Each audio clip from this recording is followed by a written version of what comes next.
Tonight, Israeli troops accused of opening fire on Palestinians at an aid convoy.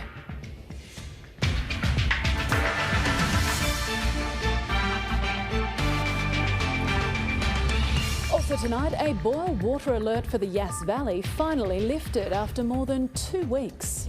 ACT opposition leader Elizabeth Lee talks up her party's chances in this year's territory election in a special interview for Stateline. And Australia in a commanding position on the second day of the first test against New Zealand. Good evening, Adrienne Francis with ABC News, coming to you from Ngunnawal country, and we also acknowledge other people and families with connection to the lands of the ACT. Growing hunger and desperation has sparked fresh tragedy in Gaza City, with hundreds killed and wounded after piling onto aid trucks that were part of an Israeli-protected convoy. Israeli officials have admitted their troops opened fire, but say many people were trampled. US President Joe Biden says the incident could derail peace talks between Hamas and Israel. Middle East correspondent Alison Horn has this report and a warning it contains some confronting images. The aftermath of the latest bloody chapter in this conflict. These men, women and children hurt or killed while trying to get desperately needed food. What should have been a moment of hope, the delivery of aid to a section of northern Gaza facing famine and starvation, turning deadly. Israel has released this vision, it says, shows crowds swarming the aid trucks. Palestinian health officials say Israeli troops opened fire on the waiting crowd, killing more than 100 and injuring more than 700. Our children went to get a bag of flour to feed their families, and they ran over our children and shot them. Israel's military says its troops were there securing the passage of the convoy and claims the crowds approached their forces in a manner that posed a threat to the troops, who responded with live fire. IDF spokesman Rear Admiral Daniel Hagari says dozens of Gazans were killed and injured from pushing, trampling and being run over by the trucks. The tanks that were there to secure the convoy sees the Gazans being trampled and cautiously tries to disperse the mob with a few warning shots. The UN says it's been unable to deliver food regularly and safely to northern Gaza for more than 5 weeks. Hamas says this incident could derail negotiations for a deal on a temporary ceasefire in exchange for the release of hostages. Before the war, Ibrahim Ahmed used to build houses. Now he digs graves, 30 to 40 each day, he says. The sound of Israeli drones, a constant companion. As a human being with feelings, it feels sad to go from building villas and buildings, which I love, to digging and making graves. A moment of tenderness for the dead in a war marked by brutality for those living through it. Alison Horn, ABC News, Jerusalem. Victoria Police have denied that racial profiling was behind the wrongful arrest of a former immigration detainee in Melbourne yesterday. While advocates are calling for an independent review into the case of mistaken identity, a number of federal Liberals who were quick to raise the issue are holding their ground. A former immigration detainee was arrested and charged following an alleged sexual assault on this Melbourne street. But last night it was revealed the 44-year-old man had been wrongly accused. Electronic monitoring data put the former detainee in the wrong place at the wrong time. But police said he also looked like the actual alleged offender, pictured, who's now been arrested. Police said they were about the same age, height and ethnicity. Sounds a lot like racial profiling. Not at all. It, based on the descriptions and the evidence we had at that time, there was grounds for the arrest. They looked very much alike. It is an example of racial profiling and even more specifically, the political profiling of a very tiny subset of the population. It's lazy policing, it's inappropriate, it is racial profiling. Advocates want an independent review and for politicians to stop weaponising it, as in question time yesterday. Despite the mistake, the Deputy Liberal leader refused to delete this tweet, linking what she called foreign criminals to the upcoming by-election in the southeast Melbourne seat of Dunkley. I think it's entirely reasonable that you would make that the points that we made yesterday. And I guess the general point that we were making is that the Albanese government's released 149 people, hardened criminals, from immigration detention. Being wrongly charged and wrongly named and shamed by the police and named in federal parliament by bad faith actors.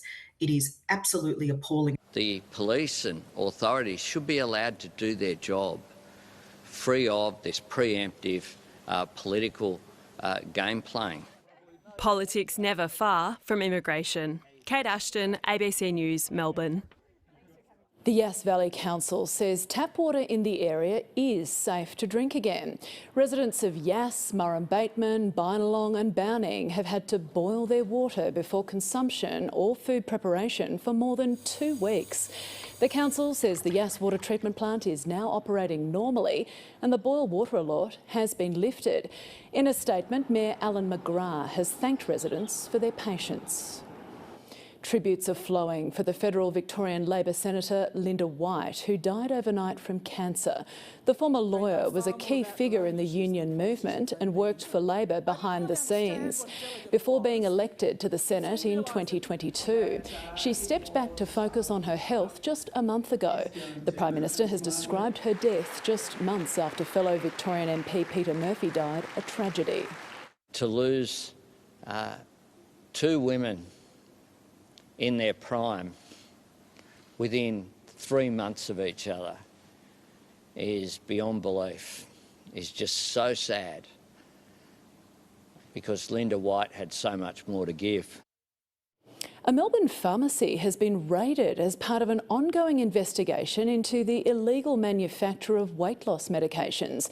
Meanwhile, the drug regulator says it wants to ban compounding pharmacists from making copycat versions of the drugs originally intended to treat type 2 diabetes. It's a shock move backed by doctors. These rules are there to protect individuals. They're not there to be exploited by big business. The TGA has written to doctors and pharmacy groups about its intention to crack down on copycat versions of popular diabetes drugs. We welcome the letter. However, we just want to ensure that it doesn't ban compounding outright. When medications like Ozempic and Mounjaro are in short supply, pharmacists can make their own versions, which aren't tested for safety or quality by the TGA. But they have to be individualised for each patient with a script and can't be made in bulk. There are fears some are doing just that. These drugs are known. We can't tell people whether they work, and it's really the safety aspect that concerns us most for the community. It comes amid a Four Corners investigation. Now the TGA wants to ban pharmacists from making GLP-1 agonist drugs like Ozempic. All of those drugs will be removed from the compounding exemptions. Consumer groups worry for diabetic patients. We're really calling on the government to try and do more in this space to get a better supply of Ozempic into Australia. While they welcome the crackdown, pharmacists say the law is already adequate. The TGA needs to play a more active role in oversight of these pharmacies that are manufacturing in large quantities. While the TGA waits for feedback on the proposed ban, the ABC understands there are a number of ongoing state and federal investigations into compounding pharmacies. As part of that, the agency raided a compounding pharmacy in Melbourne yesterday, seizing a large amount of semaglutide, peptides and human growth hormones. The TGA will allege they've been made illegally and say they hold serious safety concerns about the medications. Elise Worthington, ABC News.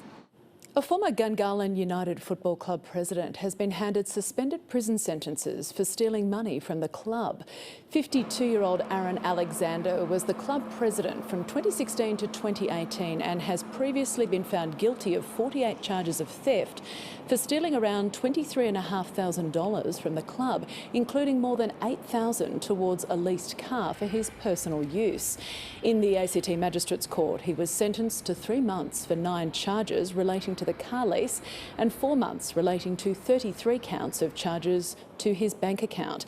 The jail terms are to be served concurrently and are fully suspended on the condition he completes 160 hours of community service within 12 months. After nearly a quarter of a century in the political wilderness, the Canberra Liberals say they're confident they can end Labor's stranglehold on power in this October's territory election. In a moment, we'll hear from ACT opposition leader Elizabeth Lee. But first, for this State Line special, James Glenday takes a look at her party's chances.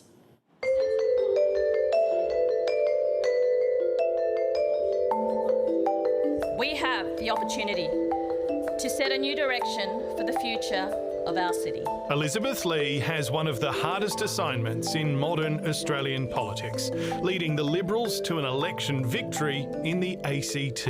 In October 2024, Labor will have been in government for 23 years. For many young Canberrans, their entire lifetime.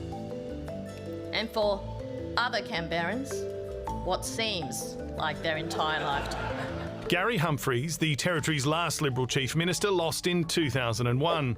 Brendan Smith was defeated in 2004. Zed Sezelja went down in 2008 and again narrowly in 2012. Jeremy Hansen was beaten in 2016 and Alastair Coe in 2020.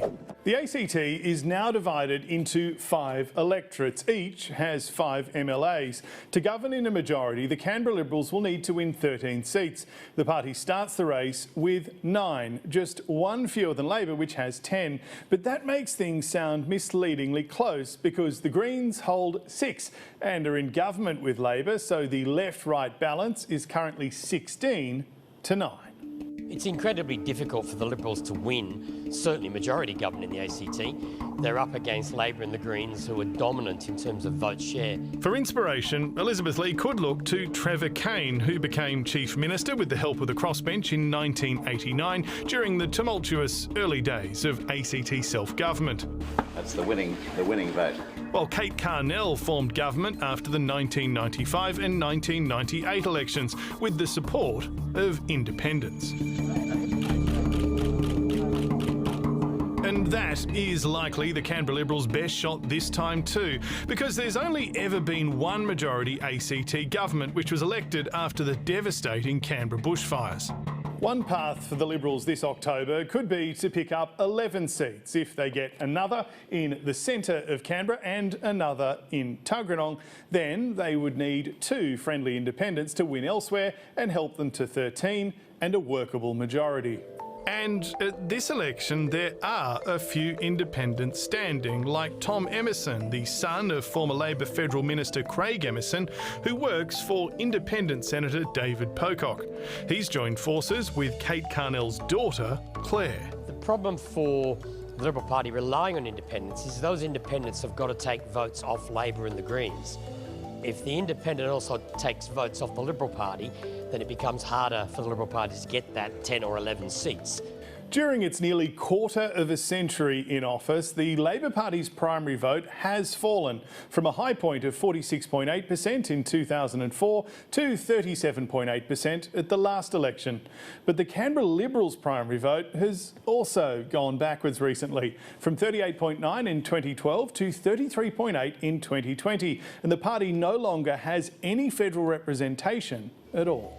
So, will Elizabeth Lee and her team turn the trend around? She joined me in the studio. Elizabeth Lee, welcome to State Line. Oh, thank you. Great to be here. Can you realistically win majority government at October's election? Look, no one's going to mince words. It is going to be a difficult task. But it's not just going to be a difficult task for us, but for Labor as well. When you have a look at the Hare-Clark system and the history of the past few elections, even Labor have not been able to do it. So, you know, I'm not going to be sitting here saying, yep, you know, it's going to be easy to do and here we go, but we'll certainly give it our best, you know, red hot go. We know that there's a crop of independents that have put their hands up and we'll see what happens. Do you need them to do well to have a chance of forming government government? Do you need at least one or two independents to win? I think that it's not necessarily a matter of them doing well, but what they're actually going to bring to Canberrans. But the fact is that if there are people out there who do want to see a change of government, who have had enough of this Labor Greens government, the best thing they can do is to vote Liberal, because any other vote could risk the return of a Labor Greens government. Your party's primary vote has declined since 2012, which was a high point. What is the big selling point? What's the big promise you're going to make to Canberrans to try to get them to vote for you? It's been an incredibly long time to have one government in power, and what we have heard, especially over the last 18 months, 2 years, from even traditional self-confessed Labor voters who are saying, you know what, enough's enough. And what we're hearing are things like the neglect in our suburbs. What we're hearing is that this is a government that doesn't take cost of living seriously, and that's one of the reasons why our two major policies that we've announced to date have centred around those two very local but very real issues for so many Canberrans. Well, let's talk about one of your big issues. Light rail is a signature policy of the Barr government. Your party's fought and lost elections on this before. Back in December 2022, you said the route to Woden will not be built under a government that you lead. If you win in October, is all work going to stop immediately? No, so what we have said is that we will not proceed with stage 2B of the tram, which is from Commonwealth Park to Woden. So you build it to the lake and no further? Yeah, and the reason is because stage 2A contracts have now been signed, and we will honour that. But what we see with 2B is a very, very different circumstance to what we saw in the lead up to the stage 1 being built. Let's take a look at the current bus. I mean, the rapid bus from Woden to Civic is under 15 minutes, and even based on the calculations that this Labor Greens government has produced so far, it will take double that. Now, if you're going to get a very expensive public transport system that is going to double the time that it takes you to get there, most Canberrans are probably not going to be fans of it. One thing that seems to go hand in hand with the discussion of light rail is a discussion about zoning, and in particular this idea that is being pushed by some younger members of the Canberra community that we need much higher density in the inner south and the inner north. You live in the inner south. Do you think that is a good idea?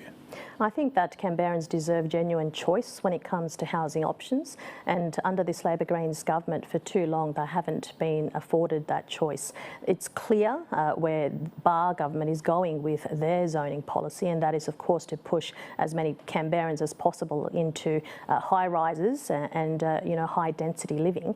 What we're calling for and what we will do is ensure that we provide genuine choice. So you don't think the inner south should be a denser place and maybe look a little bit more like the inner north does now? I think that, when you have a look at the areas for reform when it comes to zoning, there are some opportunities around the whole of the ACT, and we have already announced our RZ1 policy in relation to separately titled dual occupancies, and that will go some way.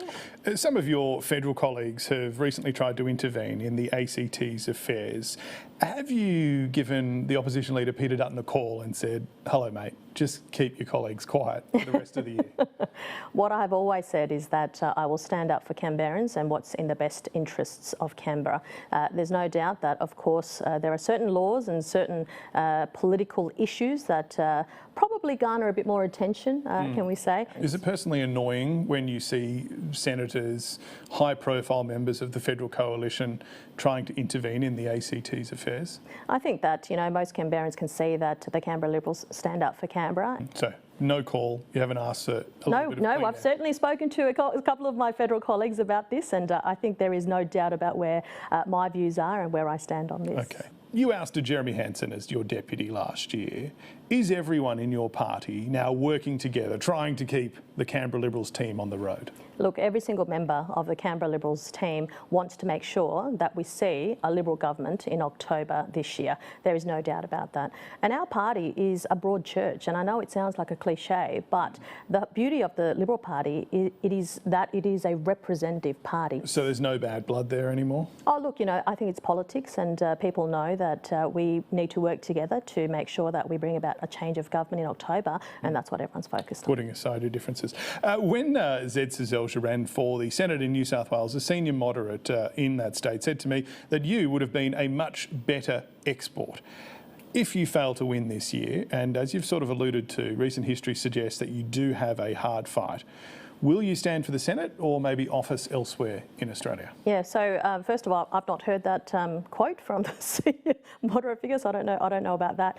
But my focus is on making sure that I lead the Canberra Liberals to a Liberal government in October 2024. All right, Elizabeth Lee, thank you so much for joining ACT State Line, and hopefully we have a few more of these chats before October's election. Looking forward to it. Thanks, James. And the ACT government has revealed construction of light rail from Commonwealth Park to Woden is expected to take about 5 years, starting in 2028. An environmental referral to the Commonwealth government for the project is now open for public comment. It notes the proposed route runs through habitats of threatened species, including the Gang cockatoo and the golden sun moth, and it could affect Commonwealth heritage values. The report recommends the government consider extensive mitigation measures. One of Canberra's favourite and most colourful festivals kicks off tonight as buildings in the Parliamentary Triangle are lit up for Enlighten. Reporter Courtney Barrett-Peters has had a sneak preview and she joins me now. Courtney, what can visitors expect to see over the next 11 nights? Well, in around an hour's time, it'll be looking very different here in the Parliamentary Triangle. But a bit of daylight hasn't stopped many of these revellers from getting here early, snagging a prime position here on the grass. At the moment, we're being serenaded by some live music, but when the sun does set, we'll be treated to an array of First Nations art projections and music, as well as weird, wacky and wonderful sculptures. We'll even be able to fully immerse ourselves into the art through virtual reality. The best part is, most of the events here are free.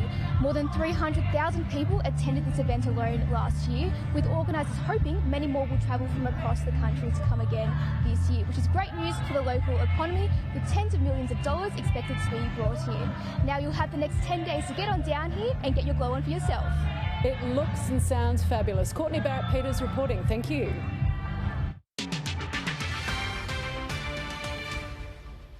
Survivors of the 2019 White Island disaster and families of the victims have been awarded nearly $10 million as part of a long-running prosecution of tourism operators in New Zealand.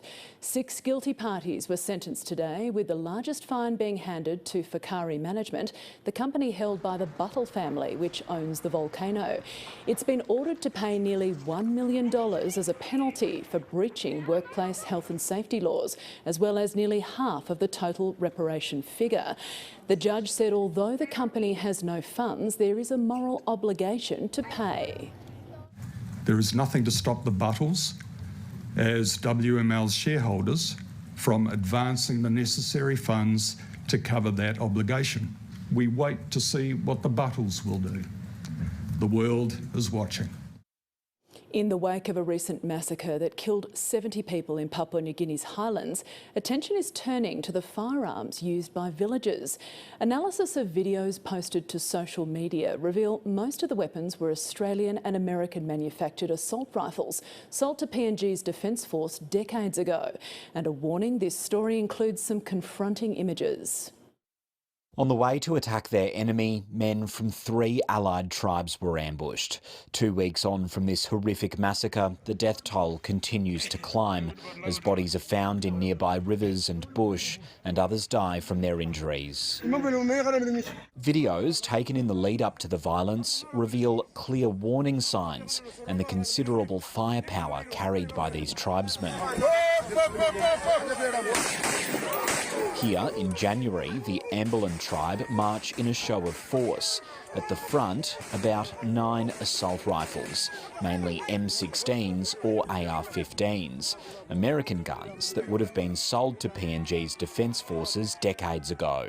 Guns are not being brought into Papua New Guinea by, evil foreigners. In fact, they're leaking out from state stocks. They're leaking out from the police and the army. Like this one, the Australian SLR. Thousands were made for PNG's Defence Force before winding up in the highlands. They're the most popular assault rifle in Papua New Guinea.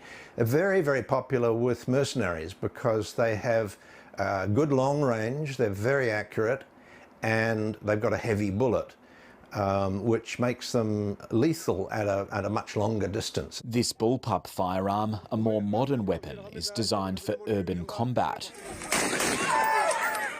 Bullets sprayed into the air indicate ammunition is also in far greater supply than decades ago.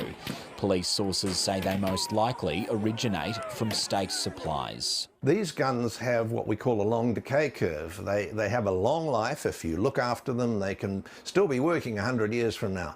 And so as long as you can get the ammunition for them, they will remain lethal. Recent massacres would not be possible without these guns and ammunition, which are allegedly bought and supplied by wealthy tribal leaders, financiers who police will now target in a bid to curb the ongoing bloodshed.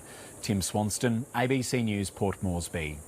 To finance now, and the local share market has climbed to its highest ever level. Here's David Chow. 13 rate hikes from the Reserve Bank have barely put a dent in house prices. Now they're starting to rise again more quickly on growing speculation there'll be rate cuts.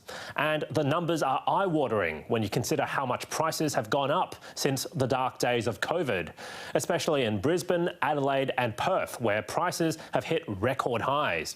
Now here's how much prices have risen in dollar terms. In 4 years, most cities have risen by around $200,000 to $300,000, which widens the gap between the haves and the have-nots. And demand from foreign buyers has hit its highest level in 6 years. But keep in mind, they've bought up 10% of new properties and just 4% of existing housing. So most of the competition, by far, is domestic. Meanwhile, it was a decent day for the share market, which rose 0.6% to finish at a record high. And it's up 1.4% over the week on bets that a rate cut might happen sooner rather than later.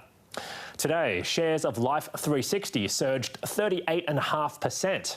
It's a company with an app to help parents track the live location of their children. And it reported a full-year loss of $28 million, which is a huge improvement compared to last year. Lithium stocks did well, but healthcare companies were the worst performers.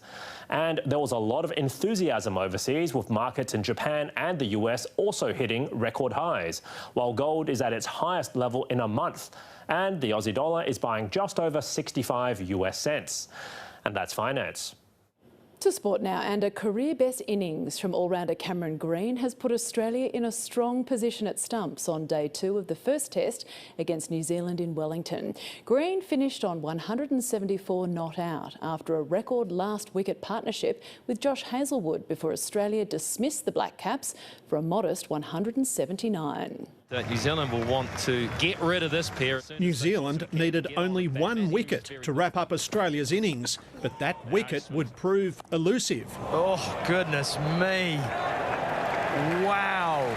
Number 11, Josh Hazlewood, did his best impersonation of a top-order batter, and Cameron Green showed why selectors promoted him to number 4. What a way to bring up 150. The first time past that milestone. The pair combined for 116, Australia's highest ever 10th wicket partnership against New Zealand. Green was unbeaten on 174. This session has been a disaster for New Zealand. But there were more calamities to come, with the world's top-ranked batter, Kane Williamson, out for a duck. Got to hurry, he's a mix-up. Well, I cannot believe it. Will Young's looking, can't believe it, and he takes off, and then, oh no. Bang, bang, they run into one another. Great piece of throwing. Some could no longer bear to watch as the Black Caps crashed to 5 for 29. To get out like that, gut-wrencher. Glenn Phillips made a counter-attacking 71. Oh, what a shot that is. Nathan Lyon picked up 4 wickets as the home team was dismissed for 179. Australia chose not to enforce the follow-on, but might have wished it had. Got him! Yes, he's got one! Tim Southey soon had 2 as Marnus Labuschagne's run of outs continued. And it could have been even better for the Black Caps, with night watchman Lyon dropped on the last ball of an eventful day. Duncan Huntsdale, ABC News. In the A-League women's competition, Western United's Hannah Keane has scored a hat-trick on the way to a huge win against Canberra in Melbourne this afternoon. The blitz began within the first 20 seconds as she caught Canberra napping off the kick-off. She was awarded a penalty a few minutes later as Western United easily converted its second opportunity. And she continued to put her name on the scorecard, firing a header to put the home side ahead by 3 at half-time. Canberra's first goal came through a long-range strike from Devon Jackson in the 50th minute.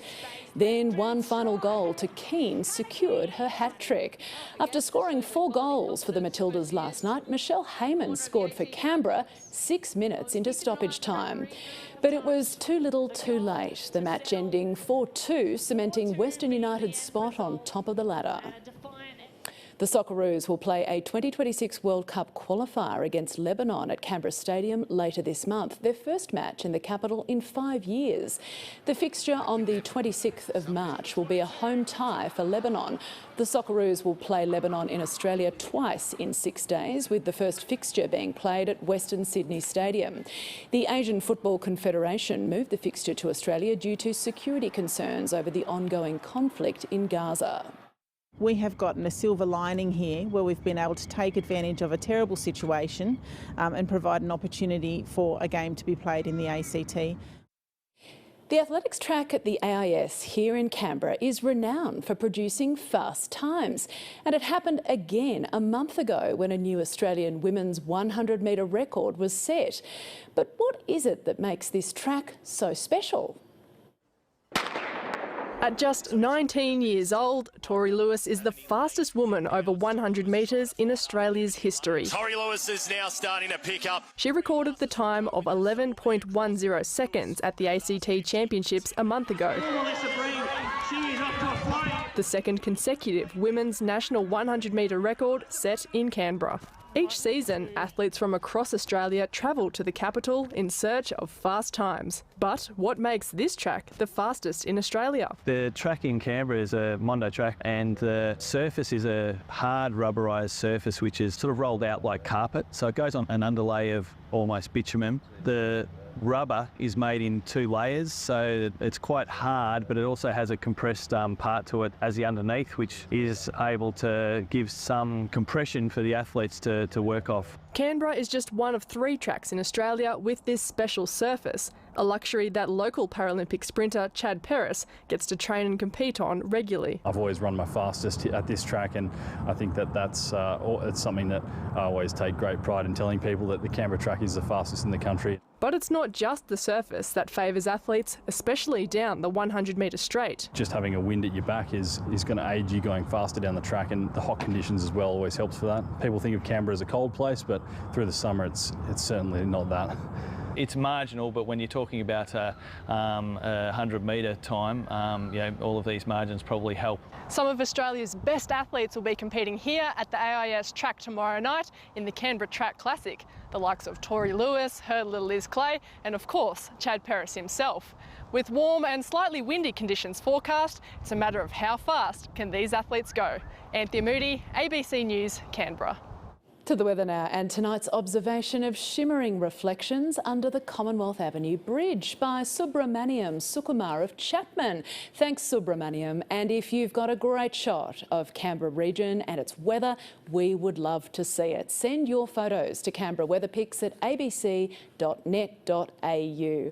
After a low of 16, we reached a sunny and baking top of 34 in the valley. Around the capital, Griffith got to 39, Wagga Wagga 37 and 35 for Albury. Along the coast, Moruya enjoyed just 24. Looking further afield, Darwin and Perth reached 33 degrees, Hobart just 25. The satellite shows areas of cloud over southern Western Australia, western and southern South Australia and inland New South Wales in troughs, causing showers and storms. Cloud across the northern tropics and the Northern Territory's interior in humid, unstable air is generating showers and storms. Cloud in Tasmania near a front is bringing showers. Tomorrow, winds easing for Perth with a possible shower. Showers for Melbourne and Sydney too. Around our region, Yass Valley, partly cloudy and a top of 30 degrees. Winds easing for Thredbo and 17 in the high country. Batemans Bay, showers and 22. And there are also marine strong wind warnings for the Batemans and Eden coasts. Canberra can expect a low of 17 and a partly cloudy top of 28 with a medium chance of showers and the chance of a thunderstorm in the morning. Winds northwesterly and light, increasing to 15 to 25 kilometres an hour in the middle of the day, then shifting easterly 15 to 20 kilometres an hour in the evening. The sun will rise at 6:47 a.m. and set at 7:44 p.m. Looking ahead, mostly sunny Sunday and 29, partly cloudy and 23 Monday, partly cloudy and 26 Tuesday and 30 on Wednesday at this stage. And that's the very latest from the Canberra newsroom. I'm Adrienne Francis. Always great to be with you. Enjoy your evening. Yarra, good night.